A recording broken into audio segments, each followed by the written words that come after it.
좌장을 맞은 경북대학교 지리학과 김숙진이라고 하고요. 오늘 제가 발표를 하는 거는 도시 이론으로서 아상블라주의 가능성에 대해서 얘기를 하도록 하겠습니다. 자, 오늘 발표 내용은 아상블라주 개념이 과연 무엇인지, 그리고 최근에 이제 아상블라주 개념에 대해서 많은 그 연구자들이 주목을 하고 또 아상블라주 개념을 적용해서 연구를 하기 시작을 하는데, 그런 변화를 지리학적인 맥락에서 한번 저희가 생각을 해봤으면 좋겠고요. 그 다음에 아상블라주를 사실상 아까 저희 답사하면서 정현숙 교수님이 아상블라주가 뭔지 설명을 해달라 이렇게 했는데, 제가 이렇게 한마디로 이렇게 설명하기가 되게 어려웠어요. 그래서 아상블라주와 비슷하지만 좀 다른 유사 개념과 한번 비교를 해보면서 이제 아상블라주 개념을 조금 더 잘 이해할 수 있도록 한번 해볼 것 같고요. 그 다음에 마지막으로 우리가 도시 이론으로서 아상블라주를 가지고 무엇을 할 수 있는지 그 가능성에 대해서 얘기를 해보도록 하겠습니다. 최근에 그 아상블라주에 대한 관심이 고조된 거는 지리학적인 맥락에서 크게 두 가지 흐름이라는 관점에서 볼 수 있을 것 같아요. 첫 번째 흐름은 관계적 전환이라고 얘기할 수가 있는데요. 일찍이 메시가 1993년, 90년대 초반부터 진보적인 장소감, 그리고 지구적 장소감이라는 것을 언급을 하면서 관계적 장소관에 대해서 이제 논의를 하기 시작을 했습니다. 그리고 나서 이 관계적 공간 개념 이런 것들은 90년대 이제 후반에 들어서 그 후기 구조주의 학자들이 이제 천착을 점점 더 하면서 더 발전을 하게 됐는데요. 우리는 여기서 이제 스리프트라는 학자에 좀 주목할 필요가 있을 것 같습니다. 스리프트는 수행성 개념을 정교함으로써 비제한적인 공간을 사유할 것을 제안을 했는데요. 그럼으로써 사유 공간을 수많은 실천과 비제한적 수행이 형성하는 시공간적 네트워크로 볼 것을 제안을 하고 있습니다. 그래서 여기서 더 나아가서 위상학적 공간에 대해서도 언급을 하거든요. 그래서 저희가 이런 관계적 공간 개념 그리고 위상학적 공간 개념으로 이동하는 것에 있어서 이제 최근에 이제 행위자 연결망 이론 그리고 아상블라주적 사유의 등장으로 인해서 이러한 관계적 공간 개념이 진일보한다라고 볼 수가 있습니다. 그리고 이런 것들은 물질적인 전환이라는 조금 더 큰 흐름에서 이해할 수 있을 것 같습니다. 그래서 물질적 전환 같은 경우에는 이미 90년대 후반부터 자연과 사회 연구뿐만이 아니라 문화지리 그리고 도시지리 그리고 페미니스트 지리에서 물질적인 것을 다시 한번 논의를 해보자. 그리고 그것의 중요성을 이제 강조하는 그런 흐름들이 나타나기 시작을 했는데요. 이런 물질적 전환은 어떻게 보면 이제 인간 경험의 본질 그리고 비인간에 의한 사고 구성에 대한 지리학적인 관심이 증가한 그 결과라고 볼 수가 있습니다. 왜냐하면 우리가 경험에서 이렇게 보면은 사회적인 것과 물질적인 것을 구분하는 것이 매우 모호할 때가 되게 많다라는 거죠. 그래서 우리가 아상블라주라는 개념을 우리가 어떻게 해석할 수 있는가 그걸 이제 살펴볼 건데요. 기존에는 어떻게 보면은 사회 구성주의에서 사회적인 것은 일종의 이제 블랙박스처럼 되게 자율성을 가지는 사회 구성을 형성하는 어떤 인큐베이터 역할을 하는 것으로 이제 많이 이제 취급을 했었는데 이제 더 이상 이제 그렇지 않다라는 거죠. 그래서 사회적인 것은 물질적으로 이종적이며 실천에 기반하고 있는 그리고 찬반적이고 과정적인 것으로 이제 재정의하고자 하는 시도로 우리가 이 아상블라주라는 개념을 이제 살펴볼 수 있다라는 거죠. 그리고 두 번째는 이제 이분법적인 존재론에서 관계적 존재론을 전환해서 들레즈의 철학을 받아들인 시그널이라고 볼 수가 있습니다. 그래서 이제 들레즈와 이제 파라넷이 얘기하는 그 아상블라주의 정의를 제가 조금 인용을 할 건데요. 조금 보통 우리가 일상 용어로 사용하는 그 단어가 아니기 때문에 조금 천천히 읽어보겠습니다. 그것은 여기 아상블라주입니다. 수많은 이종적 조건으로 구성되는 다양체인데 이것은 다양한 특성들, 즉 나이, 성, 통치를 가로질러 그들 간의 연결, 관계를 수립한다. 그래서 아상블라주의 유일한 단위는 공동 기능하는 그것이라 할 수 있다. 그것은 공생이며 동조이다. 그것은 분포하기보다는 동맹, 합금이며 세습 또는 혈통이 아닌 전염, 유행병, 바람이다. 조금 어려우시죠? 그래서 조금 우리의 언어로 조금 정리를 해봤습니다. 아쌍주의 특징을. 아쌍블라주는 이종적인 개체들이 한동안 일을 같이 하도록 정렬하는 방식이라고 할 수 있고요. 행위 능력이 되게 중요한데 행위 능력은 아쌍블라주의 각 구성원의 것이 아니라 그들 자신의 무리, 즉 사물의 환경 또는 특정한 배열 방식의 것인데 이들을 통해서 작용력과 궤적이 부여되고 변형되기도 한다는 거죠. 그리고 아쌍블라주에는 미리 결정된 위계가 존재하지 않고 아쌍블라주의 이면에 있는 그 어떠한 조직적 원칙도 존재하지 않는다. 되게 선언적인 어떤 위계가 존재하지 않는다는 얘기고요. 그다음 모든 개체들, 인간, 동물, 사물, 물질은 같은 존재론적 위상을 가지고 있습니다. 그래서 세계가 계층이 없고 완전히 평평하다기보다는 위계가 물질과 물질의 본성과 가치의 결과라기보다는 이질적인 물질들의 조직 방식의 결과이고 관계의 효과라고 생각을 하고 있는 거죠. 그래서 여기까지 이렇게 특징을 제가 우리들의 언어로 이렇게 특징을 말씀을 드렸긴 했지만 또 여기서 또 도대체 뭐야 이렇게 여전히 질문하실 수가 있는데 아쌍블라주와 유사하면서도 조금 다른 그 두 가지의 개념하고 좀 비교를 해보도록 하겠습니다. 하나는 이제 푸코의 장치 개념이고요. 하나는 또 이제 행위자 연결망 이론과 비교를 할 텐데요. 먼저 그 푸코의 그 장치 개념과 왜 비교를 하느냐 하면 사실 요거는 제가 그 차이점을 이게 찾은 건 아니고요.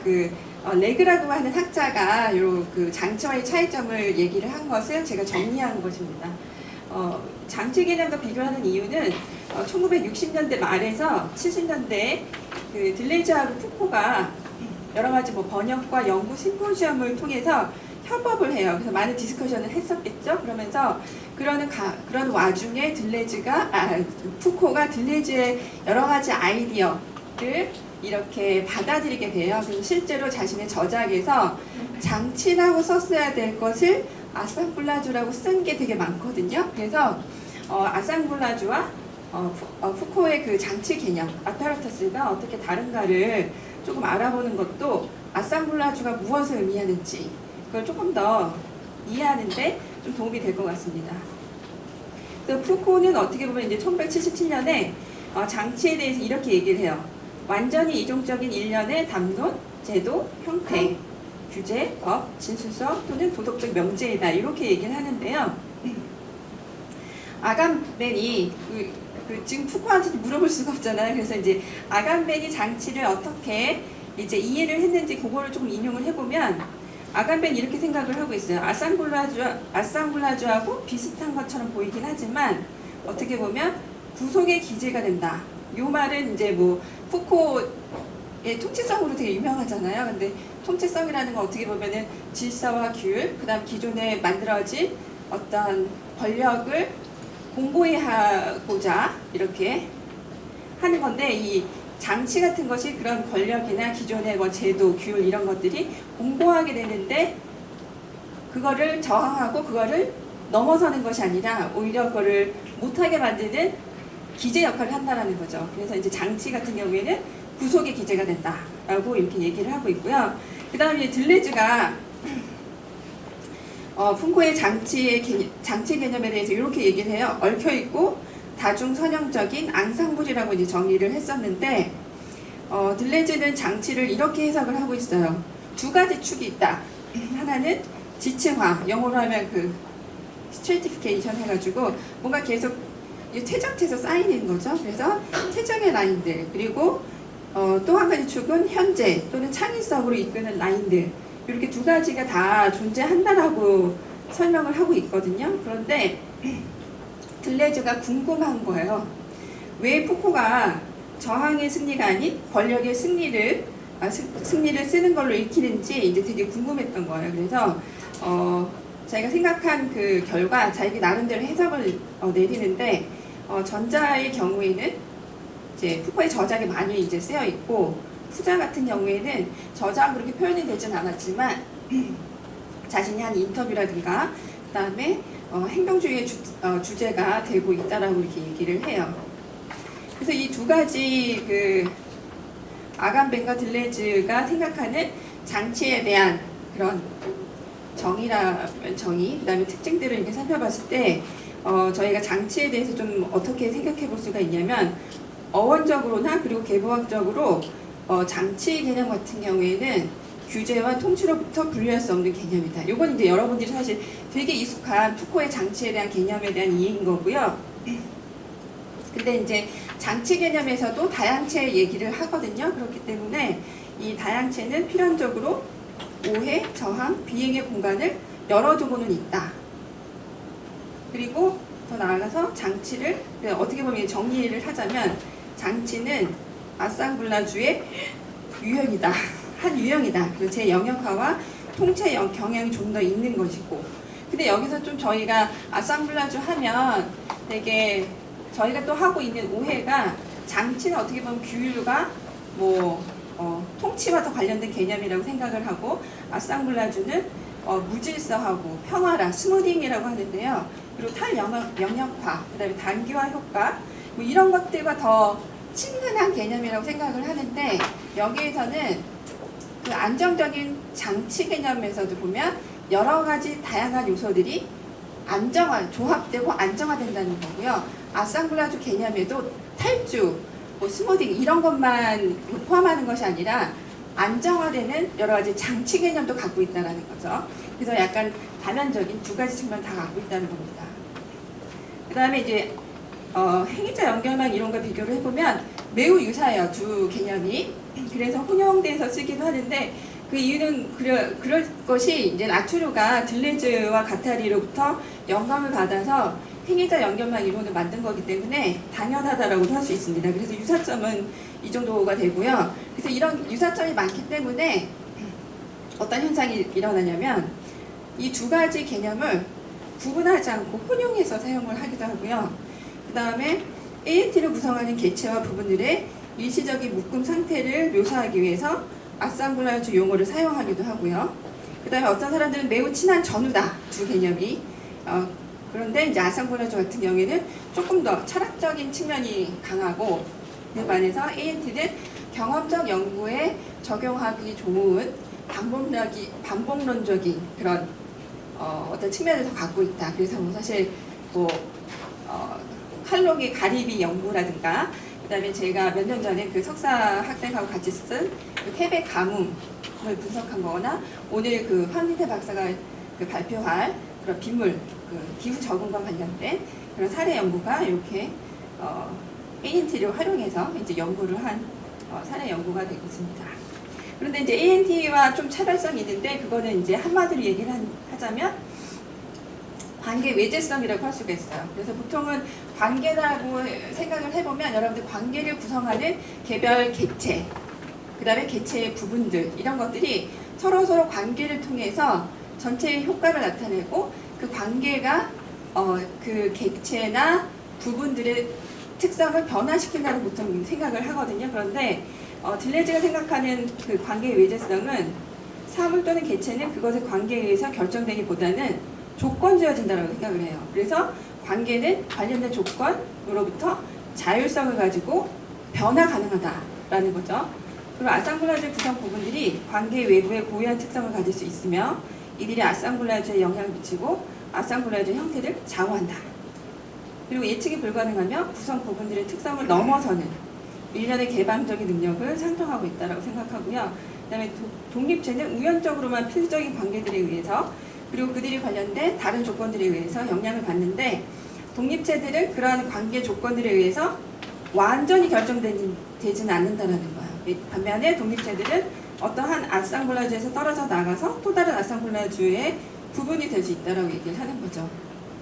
그러면서 ANT 같은 경우에는 저도 ANT 연구로부터 시작을 해서 아상블라주에 관심을 갖게 된 경우이긴 하지만 이 관계의 외부에 남아있지만 그럼에도 불구하고 관계를 모양 지우는 것들에 대해서 간과하고 있다라고 하는 조금 약점이 있습니다.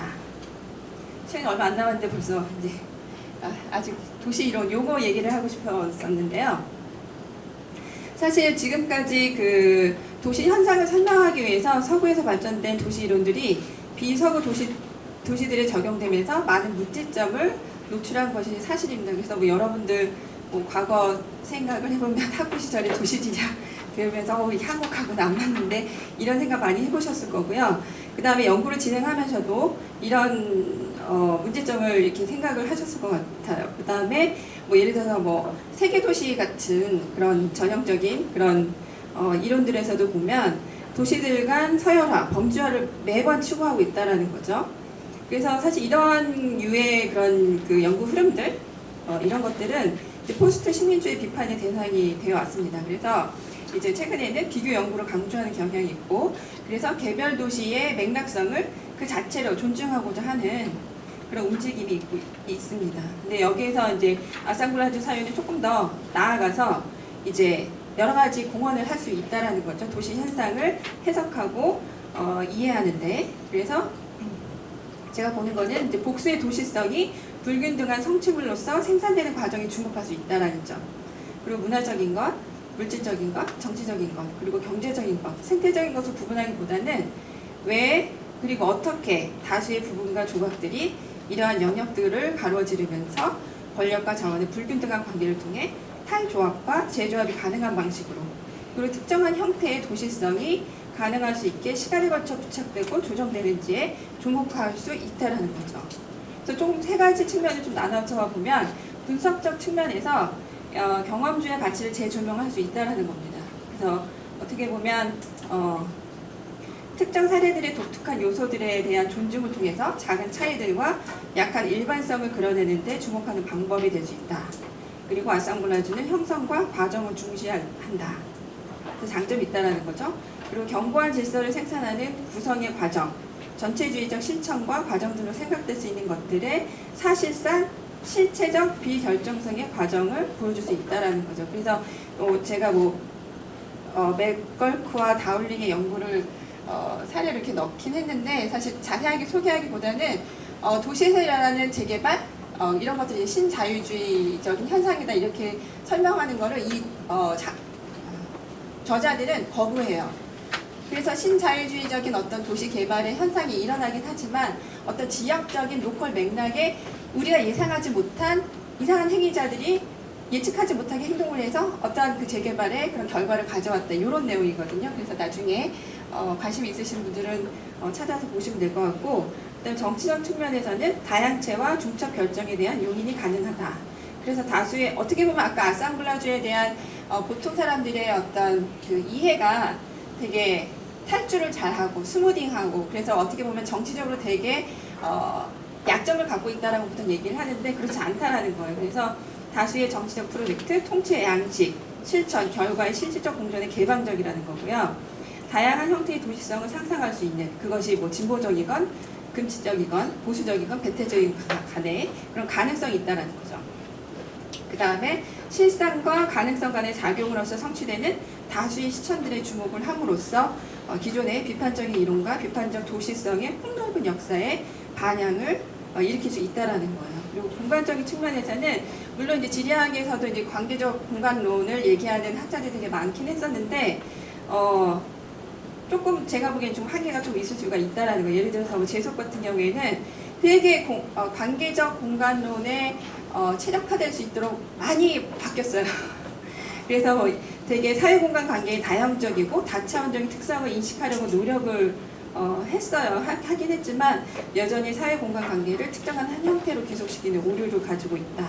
그래서 이렇게 뭐 영역이라든가 장소, 스케일, 네트워크의 네 가지 측면과 다른, 우리가 상상할 수 없는 뭐 그게 무엇인지 모르겠지만 그런 다른 패턴이나 원칙 형태에는 한정된 가능성밖에 없다. 하지만 아상블라주의 경우에는 특정한 공간적 개념의 특권을 부여하지 않기 때문에 다양한 공간적 상상력과 실천의 개방적이라고 할 수가 있는 거죠. 그리고 아상블라주의 시작점은 일련의 이상적인 형태가 어떻게든 조직되는 중립적인 프레임이 아니라 바로 맥락이라는 거예요. 그래서 맥락은 되게 다양하게 될 수가 있는 거죠. 그래서 일시적인 통일성이 이종적인 현상의 조합으로 나타나는 이제 조건이고, 그래서 여기서 더 나아가 아상블라주가 추구하는 것은 질서가 나타나고 다양한 변형 가운데에서도 그 그 질서가 지속되는 특정한 방식에 대한 설명이 될 수가 있다라는 겁니다. 그래서 이제 발표는 시간 많으셨나요? 네. 여기까지 하고 두 가지만 질문을 나중에 총회 때 하기로 하고.